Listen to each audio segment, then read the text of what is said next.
Hello everyone. Magandang araw. Hello sa lahat ng Gemini na nanonood ngayon. So, I'm Mystico Moreno and welcome to my YouTube channel. Una na maraming salamat sa inyong lahat for tuning in sa channel na to. Bago-bago pa lang siya and this is actually the first ever Gemini Collective love reading na gagawin ko sa aking channel. So, I hope mag-resonate siya. Just a reminder, if the readings do not resonate, huwag niyong pilitin because, again, it's a collective reading. It may or may not resonate to everyone. So, piliin nyo lang yung whatever resonates. If hindi talaga, abangan nyo na lang yung susunod na Gemini Collective Love Reading. So, gagawin natin would be a Tagalog Love Reading using Oracle and Tarot cards. So, yung unang deck would be the overall energy of the reading. The Tarot cards would be the details of the reading, and itong dalawang oracle will be advice from the universe. Sige, tabi muna natin. So, without further ado, simulan na natin.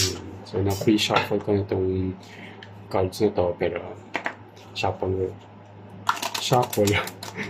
pa natin one last time. Okay. So,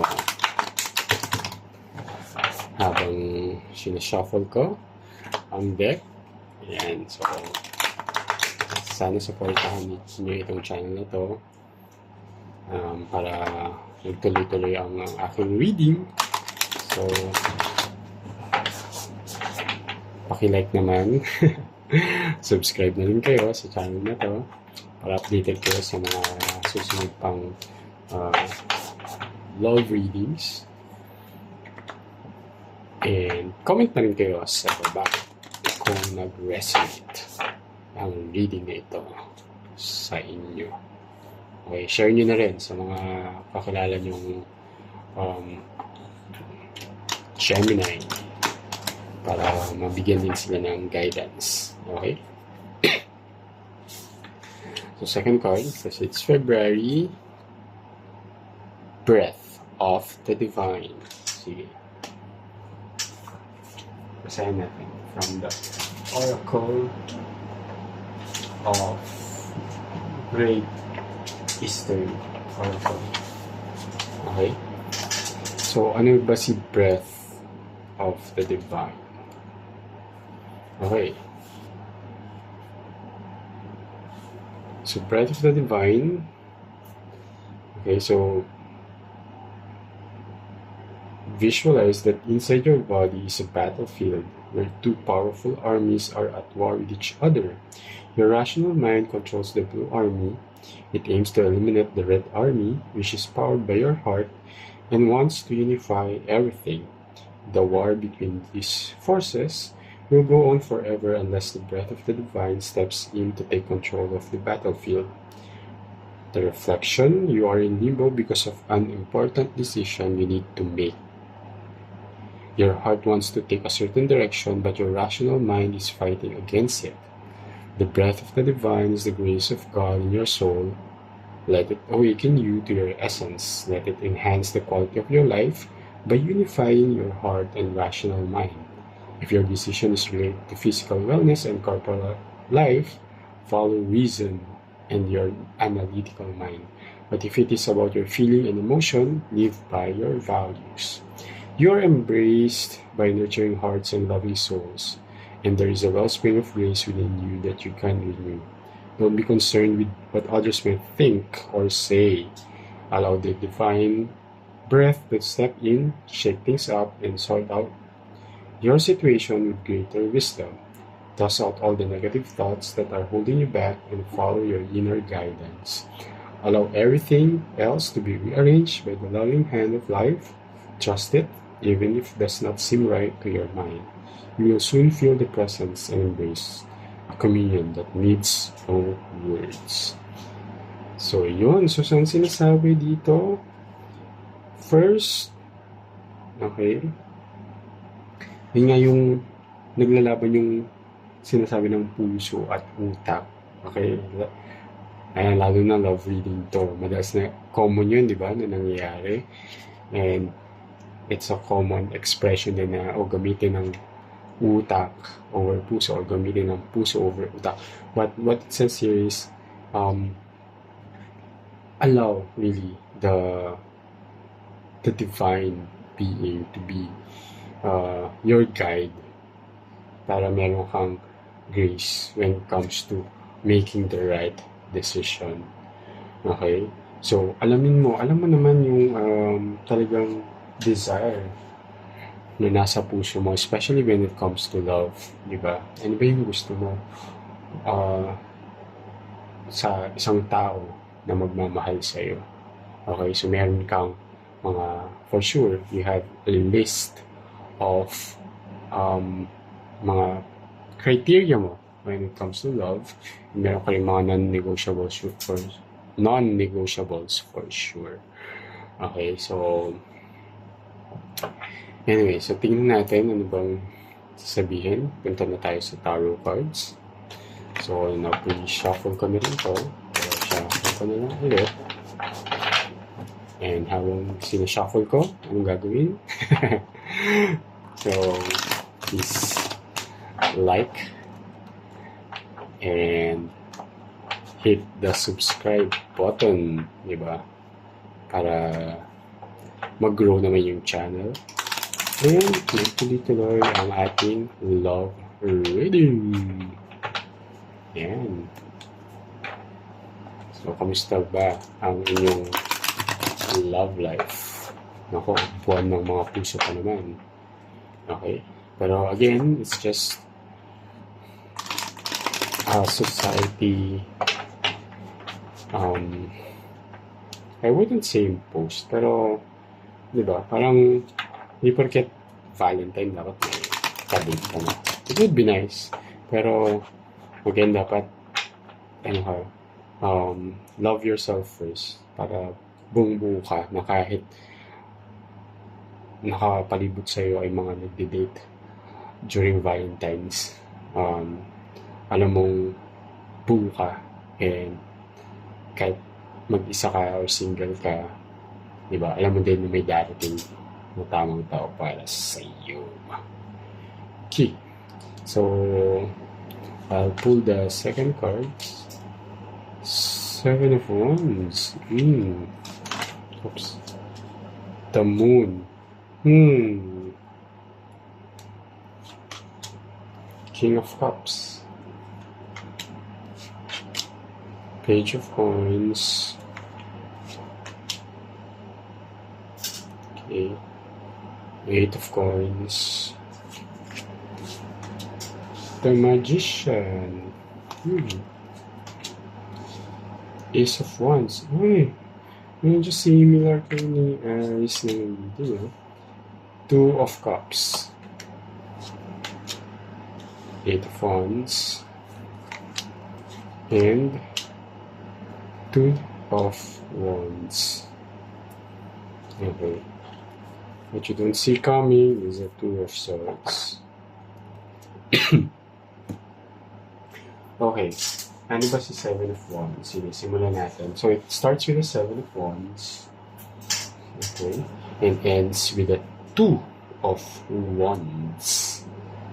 Okay. So, you have a lot of fire energy here. And a lot of water energy. Hindi naman a lot. Pero, you have water. You have earth energies and fire energies, and a very strong energy of Gemini and Virgo. So pwedeng the person in your mind or the person coming this February would be a Gemini or Virgo. Okay. Doesn't have to. Pwede rin Pisces. Okay? And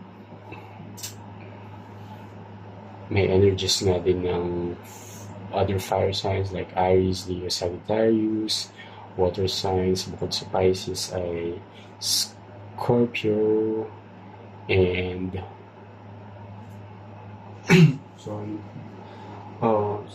Scorpio, sorry, and Cancer, yan, and Earth energy, diba? Capricorn, Taurus, and Virgo. Pero very strong yung nag-resonate na energies ni Gemini, Virgo, and Pisces. Okay? Doesn't have to, okay? Yan lang. Yan lang yung mas strong sa reading na to. Okay. Sige. Ay, hindi kita. Basta, Two of Swords yung what you don't see coming. Sige, interpret na natin. Ano bang sinasabi dito sa spread for Cancer? Okay. So, si Seven of Wands, okay. Ay, sorry, Gemini pala to. Ba't ko nasabing Cancer? Sorry. For the sign of Gemini. Okay. So, si Seven of Wands is a card of challenges. So maybe in the recent past, when it comes to love, merong you overcame a challenge when it comes to your love. Baka mayroon kayong issues ng person mo, okay, and meron sa inyo na naging, dun sa issue na kinaharap niya, meron naging very defensive. Okay? So, it's either you or siya, pwede ikaw, pwede siya, na dun sa issue na yun is may nagpaka-defensive. Kasi, so the moon is a card of secrets and illusions. Okay? So, nasisense ko na may nagtago ng sikreto. Okay? And yung tao na yun na nagtago ng sikreto,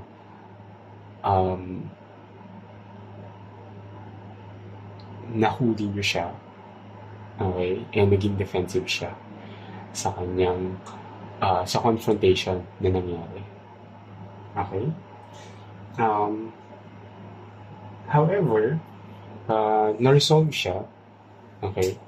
And then, nagkaroon naman ng parang pagkakaayos.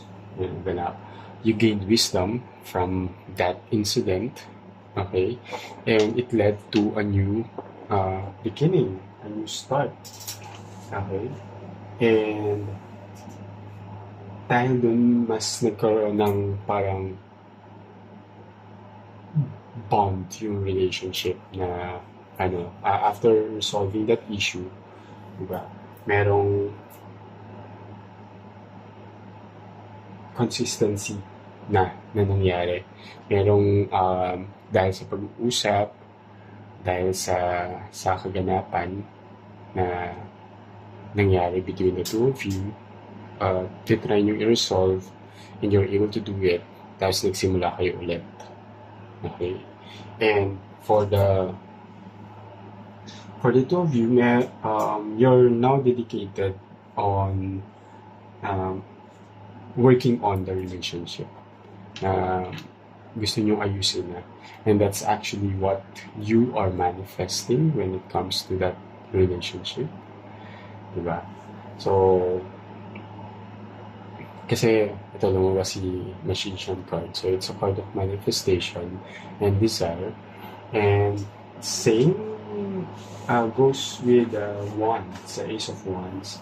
So, it's also, again, a card of new beginning, just confirming the Page of Coins. So, sinasabi dito na may bagong simula between the two of you. Okay? Because naayos nyo yung mga dapat yung ayusin, yung mga issues na kailangan nyo i-resolve sa inyong relationship. And yeah, and it shows here that now, yung relationship nyo, dahil nalampasan nyo siya, nalampasan nyo yung challenges na yun, you are more connected. There's more attraction dun sa relationship ninyo. Mas naging strong yung love, yung even the bonding between you and your person, and mas nag-flourish yung pag-iibigan ninyo. Okay? And there's now a momentum on the relationship. So, happy naman. I mean, again, it's, kung currently nangyayari yung issue na yun, it just, yung sinasabi lang ni universe is, ayusin niya yan. Okay? Because it will lead to something better when it comes to the relationship. Okay? Mas magiging strong pa yung relationship mo once na naayos nyo yan kumpara sa parang, sige, hayaan na natin. Siya, sige, tapusin lang natin to. Parang ganun. So, kasi there's also an energy on having to decide and to take risk. Kasi sa relationship naman talaga is you really have to make a decision every now and then. Okay? But yung decision na yun, okay, is what will put you in the position, okay, na masasabi mo na okay kayo. Kasi what you don't see coming is another card of decision. So, oops, sensya na, mukhang may wawala sa kabilang unit. Charot. Joke lang. Okay, di ba? Again, it's a double confirmation na may decision kang kailangan gawin when it comes to what needs to be resolved. Okay? So, let's see what the advice of the universe is. Tingnan natin.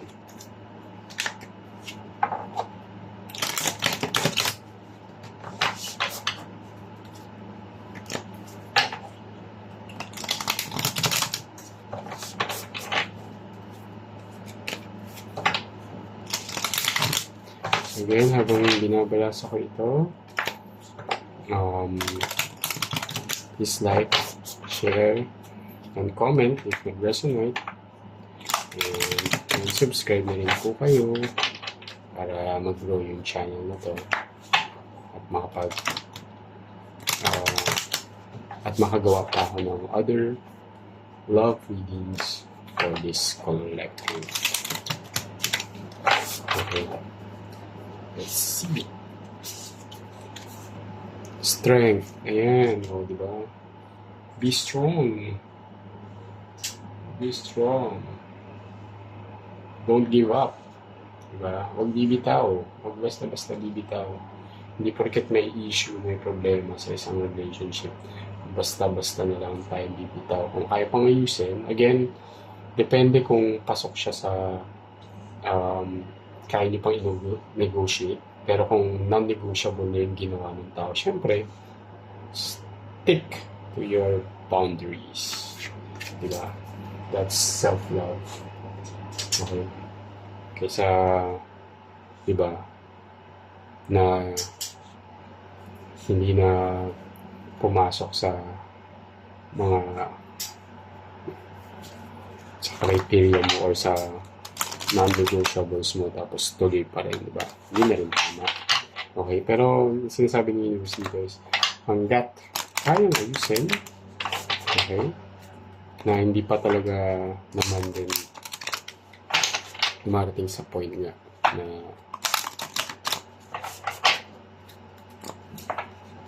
nasagasaan na yung non-negotiables mo. Ayusin nyo pa. Okay? Let's see what's the supporting card. Snowdrop. Okay. Check natin. Anong card yung Snowdrop? So, si Snowdrop is a card of kindness and humility. Okay. So, minsan iniisip natin, di ba, yung pagpapakumbaba is a weakness, but actually it's a strength, especially sa relationship. Okay? So, si Snowdrop is a card of humility and kindness. So, di ba inisip natin, masyado akong mabait, weakness ko yata yun. Masyado akong mapagkumbaba, weakness ko yata. Hindi, strength ko siya, especially sa relationship. Di ba may mga bagay talaga, pag may mga issues tayo, may mga challenges tayo sa relationship, ayaw natin patalo. Talaga, hindi, push lang. Pero, dapat tingnan natin yung point of view ng bawat isa. So, we always put ourselves on other people's shoes, lalo na sa partner natin, sa taong mahal natin, di ba? Kung bakit ba nangyari yun? Bakit ba siya nag-keep ng secret? Di ba? And, di ba? So, bakit ba nagkaroon ng ganung issue between the two of you? Di ba? Bakit may naging defensive nung nagkaroon ng confrontation, di ba? Alamin natin and intindihin natin na may mga bagay din na syempre possible na naging defensive yung tao na yun kasi nga parang hindi, ayaw mo rin patalo, sige na nga, go na, sige na nga, tama ka na, parang ganun. So, siyempre, hindi na mag-open up yung tao sa'yo kasi nga, you have this tendency nga na ayaw mo magpatalo, diba? So, magpakumbaba ka rin. Pag alam mong mali ka na rin, diba? You just have to admit it. So, I guess that's what the whole situation is. Cancer naman ako ng Cancer. Gemini. Sorry naman, Gemini pala. So, Gemini. Okay. Mamaya Cancer pala yung ka-deal ninyo. Diba? Okay. So, kasi may mga water signs na dito na lumalabas. So, when it comes to love, diba? Kaya nga sinasabi din dito yung energy, diba? Doon sa oracle card before is how you will gagamitin mo ba yung puso or utak mo sa decision when it comes to the relationship. Ano bang tamang gamitin? Okay? Actually, wala namang tama or mali na gamitin. Pero, depende yan sa sitwasyon. Okay? So, kaya nga, kailangan mag-seek ka rin ng guidance from above what to do. Diba? I-ask mo si universe or yung divine being, kay God, diba? Na ano bang kailangan kong gawin dito sa sitwasyon na ito? Because there's love between the two of you. Okay? Pero once na na-resolve nyo siya, mas mag-grow pa yung relationship. Because that's what you're really manifesting it. Diba? And it will happen. Okay? Once you use either your heart or your mind dun sa sitwasyon na meron kayo nung person mo. Okay? So, sana nag-resonate itong reading na to. Again, kung hindi siya nag-resonate, huwag pilitin.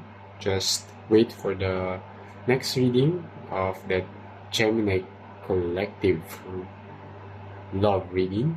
Baka yun mag-resonate na. But for now, this is what I have for you. And again, maraming salamat. Ito po si Mystico Moreno.